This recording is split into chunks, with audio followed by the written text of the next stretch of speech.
பரமபிதா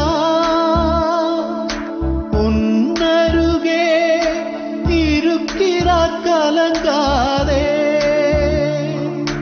உனை என்றும் விசாரிக்கும் பரமபிதா உன்னருகே இருக்கிறார், கலங்காதே. உன்னையும் நேசிக்கும் தகப்பனவர் உன் குறையெல்லாம் நீக்கிடுவார். உன்னையும் நேசிக்கும் தகப்பனவர் உன் குறையெல்லாம் நீக்கிடுவார்.